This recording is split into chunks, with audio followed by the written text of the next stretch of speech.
Hey guys, welcome back to The Readers. I hope you are having an amazing day. Let's get right into the stories. The first one is an entitled people's story. Some background first. I'm a third-generation farmer, been working this land since I was old enough to walk behind my grandfather's tractor. We've got 300 acres that's been in the family for almost a century now. It's not just my job, it's my life, my heritage, everything I know. Most of it is cash crops like corn and soybeans, but we've also got some woodland with a creek running through it and good pasture land for the cattle. About 3 years ago, I made a huge investment that nearly broke the bank. I decided to transition a big section of the farm to certified organic crops. Anyone who knows farming will tell you this is expensive and risky. You have to keep the soil completely clean, no contamination, follow strict regulations, and wait years before you can even call it organic. But the payoff can be worth it if you do it right. Everything was going smooth until last spring when new neighbors moved in. The old Johnson place had been sold to some developer who built one of those fancy houses on a tiny 2-acre lot right on the border of my property. The house was positioned to have this sweeping view of my fields and the forest beyond. Real picture postcard stuff, I'll give them that.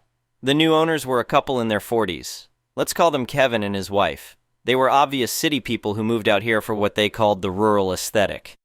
You know the type. They want all the pretty views and Instagram-worthy sunsets, but none of the reality that comes with actual farm life. The trouble started about 3 weeks after they moved in. I was out checking on my new organic soybean seedlings near the property line when I spotted something that made my blood pressure spike. There was the wife, Kevin, their 2 massive unleashed dogs, and another couple having a full-blown picnic. They were a good 200 yards inside my property line, and those dogs were running wild, digging holes and trampling my delicate seedlings that I'd spent thousands of dollars on. I drove my ATV over there, gave them a friendly wave, and introduced myself. I explained as politely as I could that they were on private property and that the field they were camping in was part of a very sensitive organic crop project that I couldn't afford to have contaminated or damaged. The wife's response floored me. She waved her hand dismissively and told me not to be so stuffy. She said it wasn't like I was using all this land right now anyway, and they'd paid a premium for this view, so they intended to enjoy it. She actually said that a few little plants wouldn't hurt anything. Kevin just smirked and told me I needed to learn to share the nature.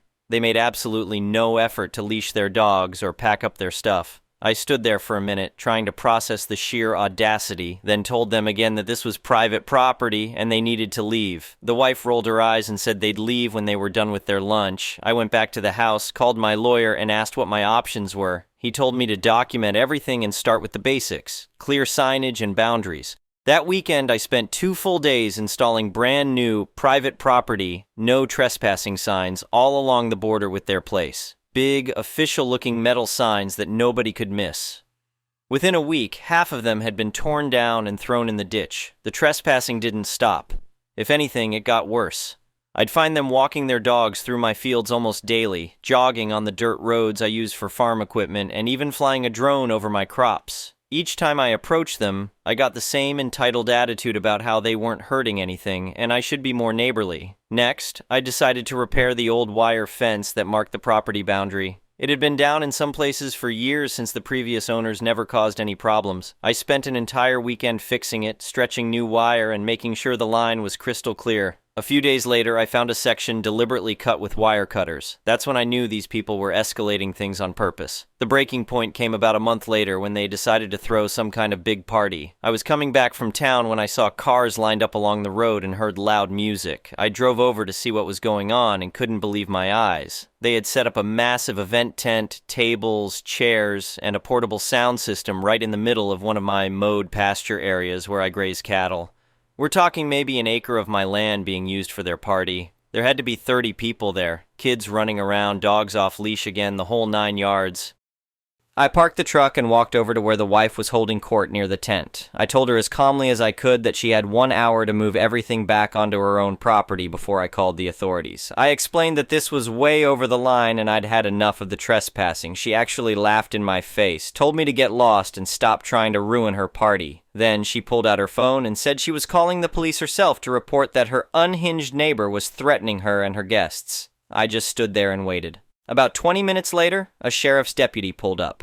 The wife immediately launched into this dramatic performance, practically crying about how she feared for her safety and how I was trying to bully her off land she was entitled to enjoy. She went on about how unreasonable I was being and how they were just trying to have a nice family gathering. The deputy listened to her whole speech, then turned to me and asked for my side. I stayed calm and professional, explained the history of repeated trespassing, the torn down signs, the cut fence, and how I'd asked them multiple times to stay on their own property. Then the deputy asked the key question: where exactly was the property line? The wife waved her hand vaguely toward the general area and said it was around there somewhere, but what did it matter since I had hundreds of acres anyway? That's when I knew I had them. I told the deputy to hang on a second and went back to my truck. I grabbed my folder with the official land survey documents, the plat map, and the property tax records. I laid everything out on the hood of his cruiser and showed him exactly where the boundaries were. I looked the officer right in the eye and said as calmly as I could manage, "Officer, I own every acre. From that fence post right there all the way to that line of trees by the creek. This is my place of business, and these people are trespassing."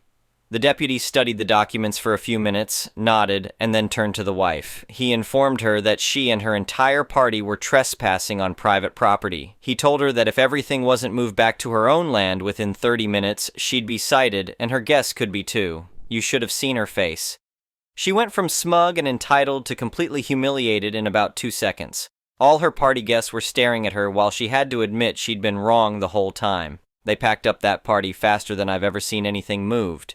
As the deputy was getting ready to leave, he came over to apologize for the trouble. He told me that as long as my property was zoned for agriculture, which it was, I was permitted to conduct all normal farming operations. He said there was nothing the neighbors could do about the normal sights, sounds, and smells of a working farm. That's when the light bulb went off in my head.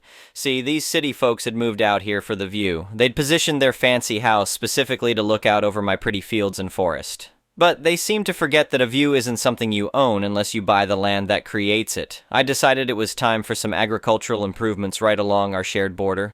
Phase 1 started the very next week. I fired up my tractor and started hauling dozens of large round hay bales from the back 40. I stacked them neatly along the entire property line, creating a solid wall about 15 feet high. It was perfectly legal, just feed storage for the cattle, but it completely blocked their precious view of my fields.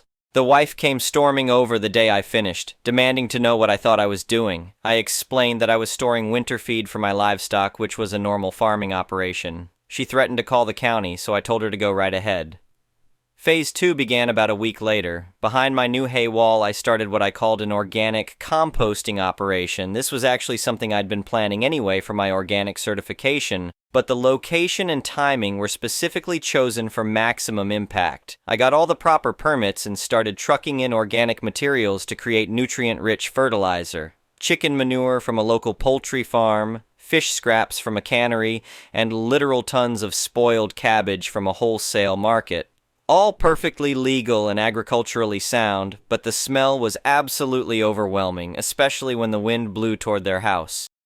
Phase 3 was the cherry on top. I established an apiary with 20 beehives right in front of the compost area. The bees were essential for pollinating my crops, and I made sure everyone knew it with big official signs every 10 feet that read, "Danger, active apiary, authorized personnel only, risk of severe allergic reaction." The neighbors went absolutely ballistic. They could no longer see their view. Their backyard was unusable because of the smell, and they were terrified of the bees. The wife started calling every authority she could think of: zoning, health department, animal control, you name it. Each time someone came out to investigate, I calmly showed them my permits, explained the legitimate agricultural purposes of everything, and demonstrated that I was in full compliance with all regulations. The officials would look around, take some notes, and tell the neighbors there was nothing they could do since it was a legal farming operation on agricultural land. Their complaints got more and more desperate. They tried to claim the smell was a health hazard, that the bees were dangerous, that I was deliberately harassing them. But every inspection came back the same way. Everything I was doing was completely legal and appropriate for a working farm. Within a few months, their social life had completely dried up. Nobody wanted to visit a house where you couldn't sit outside because of the smell and the bees. I heard through the grapevine that their property value had taken a nosedive too. About 6 months into my agricultural improvement project, they came over for what I guess was a final attempt at negotiation. Both of them, looking pretty beaten down, knocked on my door one evening. They offered what sounded like a genuine apology for all the trespassing and promised they would never set foot on my land again if I would just move the compost pile and the beehives. I listened to their whole speech, then politely declined. I explained that the composting project was on a strict one-year cycle to meet organic certification standards, and the bees had become essential for my farm's ecosystem. I told them I'd invested too much time and money to stop now, but I was glad to hear they'd finally decided to respect property boundaries. The look on their faces was something I'll never forget. About 8 months later, I saw a for sale sign go up in their yard. I later heard from a local realtor that they'd had to sell their dream house for a massive loss because no buyer wanted to live next to a 15-foot wall of hay, a foul-smelling compost operation, and an active bee colony. But here's the really satisfying part. My malicious compliance paid off in ways I never expected. That compost created the best fertilizer I've ever used. My organic crops had a record-breaking harvest that year, and the profit more than covered all my investment costs. The bees improved pollination across my entire farm, increasing yields on everything, and my privacy was completely restored. The new owners who bought the place are actually farmers themselves. They understood exactly what they were getting into when they bought a house next to a working farm. We've never had a single problem, and they even buy hay from me sometimes. I was out checking the fence line the other day and saw that all my agricultural improvements are still going strong. The hay wall has been restacked a few times as I've used bales for feed, but I always make sure to keep it well maintained. The compost operation has become a permanent part of my organic program, and those bees are still some of the most productive hives in the county. Looking back, I think the funniest part is that the original neighbors bought their house specifically for the view, but seemed to forget the view wasn't included in the deed. They thought they could just help themselves to my land because it looked pretty, but they learned the hard way that property rights actually mean something. In the end, the only thing they had a clear view of was the direct consequence of their own entitlement, stacked 15 feet high and smelling of justice.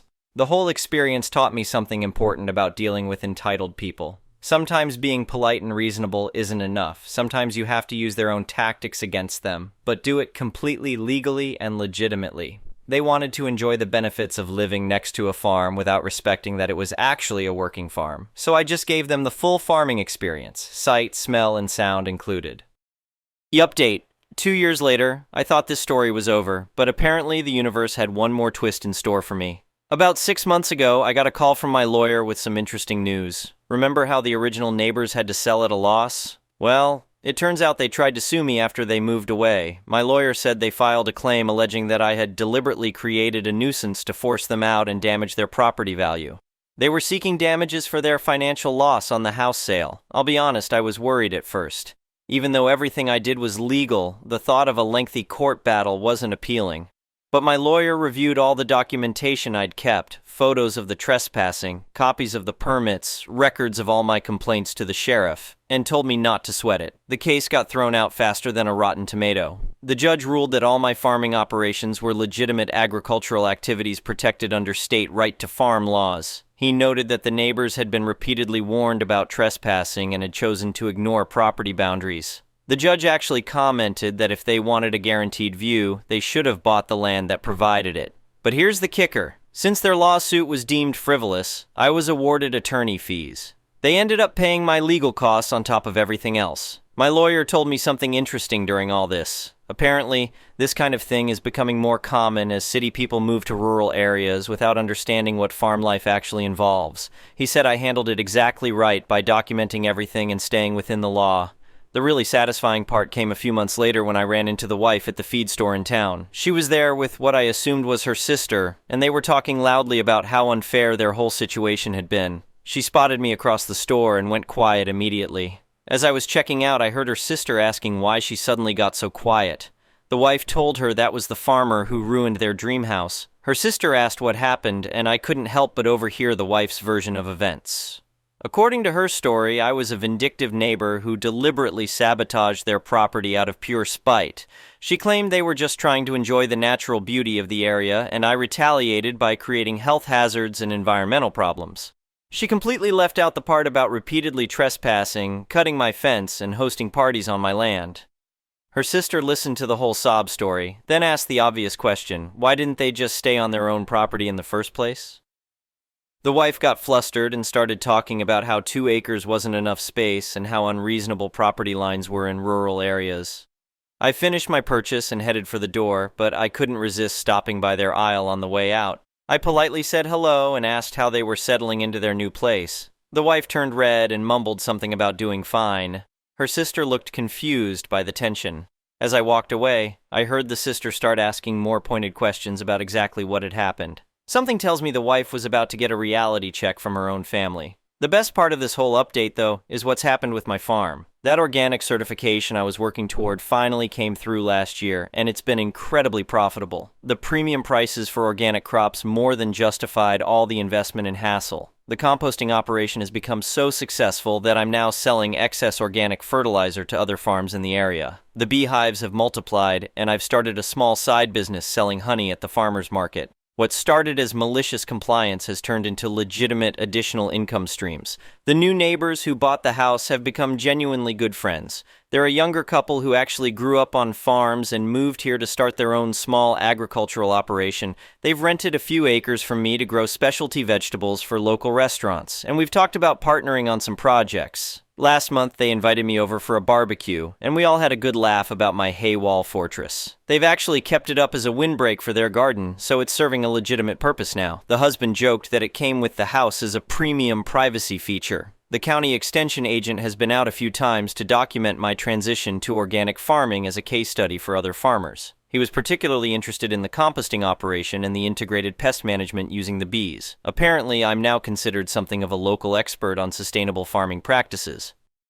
One thing that really drives home how much things have changed, last fall during harvest season, the new neighbors helped me bring in my crops. We were working late into the evening, and as we finished loading the last trailer, the husband pointed toward where the old hay wall used to block the view. He said he finally understood why the previous owners were so obsessed with the view. The sunset over the fields really was spectacular. But then he added that watching crops grow and participating in the harvest was way better than just looking at pretty scenery. That really summed it up perfectly. The original neighbors wanted all the Instagram-worthy benefits of rural life without any of the reality. They thought they could just take what they wanted and ignore the actual work and respect that farming requires.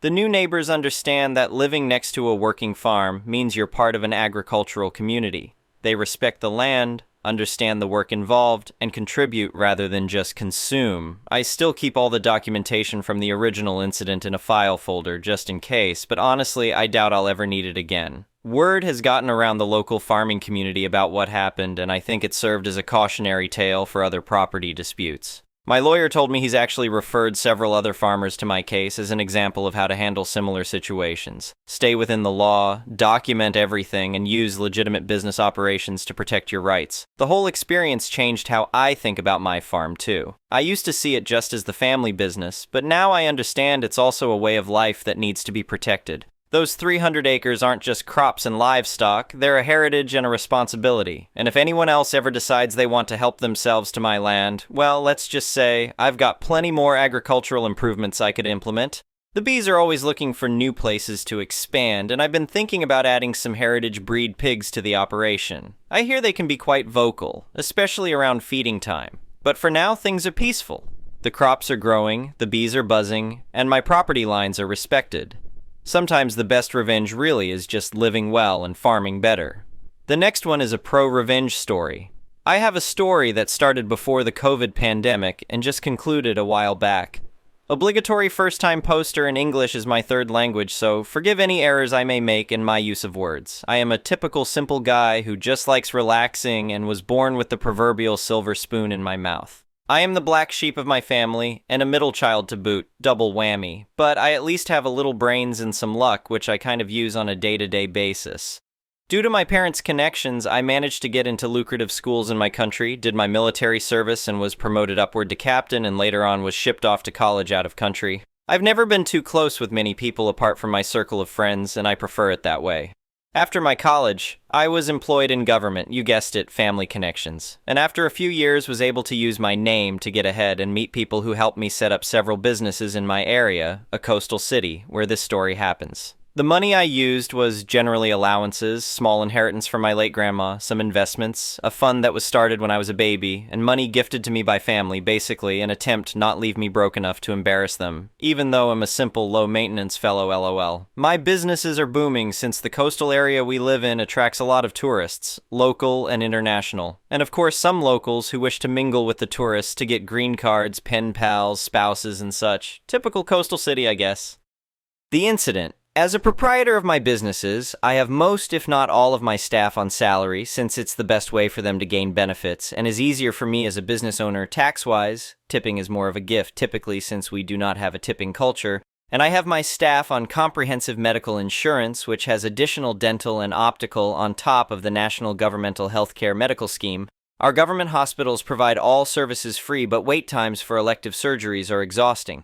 We also have a mandatory legal requirement to provide employees with retirement benefit savings, minimum of 21 working days leave, I give 30, and my businesses offer paid overtime, unhindered medical leave for surgery and serious conditions which can be extended as well as allowances to seek treatment such as chemo or dialysis. One of my female employees, an older lady who is brilliant and had moved up the ranks to manager and was adored by all, was booked for a hysterectomy since, as she told me, she was at risk of cervical cancer as her mother had passed from it a few years back, and since she already had 4 kids, it was the most logical step. She did her due diligence and found a private hospital which was in our system where she could have the procedure done. On the planned date, she applied for leave days, which we obviously rejected since this fell under the scope of medical leave. She went on to have the procedure successfully and had a quick recovery time. The bill was to be catered for by the company insurance, and we had made sure to get all the necessary pre-authorizations. A few months later, she came to work looking distraught, and in all honesty, we thought that she had been told that she had gotten cancer since she had asked for a day off to go for review and tests, but what happened was much worse. She had been given a bill by the hospital since the insurance had refused to pay for it, citing that it was not in the scope of cover.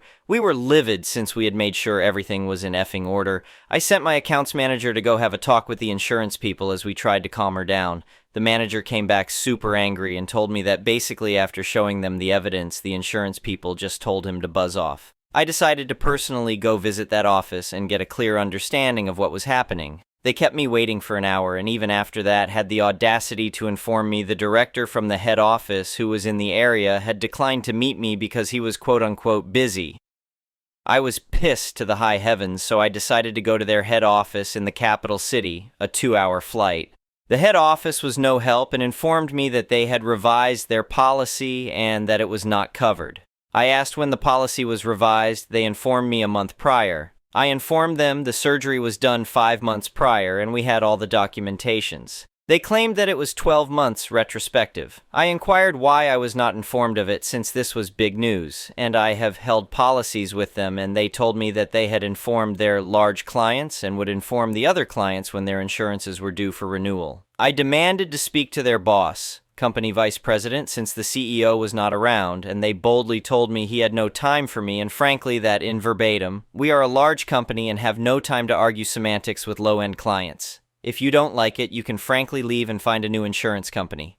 The revenge. If I had been initially pissed, I was full-blown mad. I was livid and filled with rage. In all my years, I may have experienced some disrespect, and I accepted it not to make problems, but this time it went too far. I decided in the heat of the moment to switch everything and be done with them. I flew back home and just plain went to the hospital and settled the bill in full and took the receipt to my employee, who initially insisted that she would do anything to pay me back, but I refused since it was no way her fault, and I'll be damned if she pays for something that was way out of her control.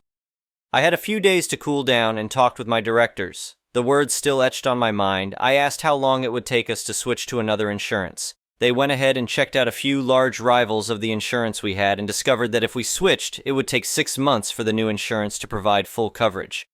The firm we picked, who I'll call New Insurance, offered us a way better deal to the one we had, and not only comprehensive cover, dental and optical. They also included mental health cover, physiotherapy and occupational therapy cover, rehabilitative services, mobility device acquisition, prosthetics and wheelchairs for some of the disabled employees, smart cards for direct payment on outpatient visits, kind of like a debit card, and a dedicated team of relationship managers, death and funeral benefits, and an expanded coverage area, plus up to 6 dependents plus spouse cover. It would cost me a little more, but I didn't really care. The people who dealt with us from our previous insurance, who I'll call Old Insurance, seemed unfazed that I was pulling my company from them since they thought it was just a small business. They looked puzzled when I came in with several people and a few boxes of documents. What they failed to realize was that apart from that one business, which is a restaurant, I have 3 popular bars, a cab company, a hotel resort, cleaning service chain, a building and residential guard service, and several rental buildings in the town and around the country. Their shock was compounded when they were informed by the lawyer just who I am, and the shock, awe, confusion, and panic when they heard my family name was an extremely satisfying sight. Cue the pleading and attempted negotiations and apologies. It was so big that the news reached their head office, who sent not only their director, the one who was apparently too big to see me, but also their chief legal officer, chief financial officer, and president of the company. I somehow also earned a personalized call from their CEO, who was abroad. No amount of sweet-talking was changing my mind, and by the end of 6 weeks, we had completely removed ourselves from the old insurance. It was now a waiting game to the beginning of the new insurance cover, and we really hoped that no one would become unwell by that time, but we were ready just in case. In that waiting time and after the new insurance commenced, I talked to my friends and my family on one of my holiday visits. My older brother's kids adore me, and my family kind of realized they were a-holes to me and are trying to re-enter my life, and thought that was that. Aftermath. My friends and family took my words and also pulled their businesses from the insurance to other insurances. The company took such a huge hit, and when COVID came around and was a big deal, they were barely floating. They went into receivership soon after and were acquired by the insurance I had moved to, who happened to be their greatest rivals. The directors and CEO were given their golden parachutes and resigned, and most of their employees were luckily retained apart from the senior executives, including the ones who told my manager to buzz off. In a cruel twist of irony, the building they were operating on in our town was sold, and if you guessed I purchased it, you would be absolutely correct. I decided to remodel the inside and turn it to a business rental space. All in all, it was a bit of a sweet payback, and wherever they are, I hope those disrespectful guys learned that everyone is human and they are not above anyone, and remember that karma is a cold and heartless witch. Edit to add. My goodness, this post has blown up. I have gotten some awards and am grateful for it. Some of your comments have me silently chuckling to myself. I'm happy I made your day and hope you get bosses who understand or you become an understanding boss yourself. In my post, I realized I said that my employee applied for leave which we rejected since it fell under the scope of medical leave. What I meant was I rejected her request for normal leave days since I wanted her to utilize the unhindered medical leave days since I did not know how long recovery would take, and I wanted her to keep earning her salary even as she rested. As for my English, I was sent to an English-speaking country for college, where my limited English was expanded, and it's my 3rd language with me counting the 2 local languages I know. Thank you again and have a great day, afternoon, morning, or night, depending on where you are from. The next one is a malicious compliance story. I send 2 reports to our biggest client every week. One I send Tuesday and again on Friday. This is the open order report. Every order we are currently fulfilling. The second I send on Monday. It's the report for what orders we have shipped the previous week. This gives the customer a full image of open and closed orders. Mind you, I specifically requested that the tool to generate the second report be created. Sending the report and the creation of the tool used to send it were both my idea. In my 1 on the 18th, I explained to my manager that I need to send the second report on Monday because the information is not updated in our software in a timely manner on Friday. So sending it on the Monday of the following week ensures everything is current. The tool has an option to select which dates are reflected in the report. So today, Monday 6/30, I would select the dates for last week, 6/23, 6/27. My manager misunderstood and thought that if I send the report on Monday, it would include that Monday and 4 days of the previous week, Tuesday, Friday. He sent me an email on the 26th saying he did not like this solution and found it confusing. He said, effective immediately, we would need to adjust my hours to extend to when billing is complete, which is around 4:30 p.m. I work till 4. I absolutely don't mind staying to do the job I'm paid for, but I knew that due to the delay in updating, the shipping report would not be current. I also knew it would reflect 5 days of the same week and not 1 day of the current week and 4 days of the previous week. I went to his office to clear this up, and I said 2 words before he interrupted me in a raised voice. I don't care. I want the report sent on Friday. I immediately said, okay, manager, and went to leave, but he continued going off. I said something else and he shut me down again. You need to send the report on Friday. End of discussion. Okay, manager. Cue malicious compliance. The next day, I stay later, refreshing the report that I know is not going to update. I generate it and see that Friday's shipments are missing. I send it as instructed and leave. Shortly after, he emails saying the report is not complete and I need to send one Monday morning. I don't work on the weekend, so I just saw it this morning. I tell him that I have one tool to get this done and there is a delay in the system and tell him this is why I suggested sending on Mondays. I ask him if there is another tool or method I am unaware of. I tell him the invoicing report and the shipping report don't match. He says, that's the problem. You sent the report without looking at it. I let him know I did look at it, but I did what I was instructed to do. Now we look even more unorganized and inconsistent to our biggest customer. He says the information should be available on Fridays, and he asked a higher up for details on when the report updates. That higher up said that the report doesn't update until 4:30 p.m. to 5:15 p.m. when everyone is gone. Most recent correspondence, FYI. We can talk about when we want to send the report. Anyway, thank you for watching.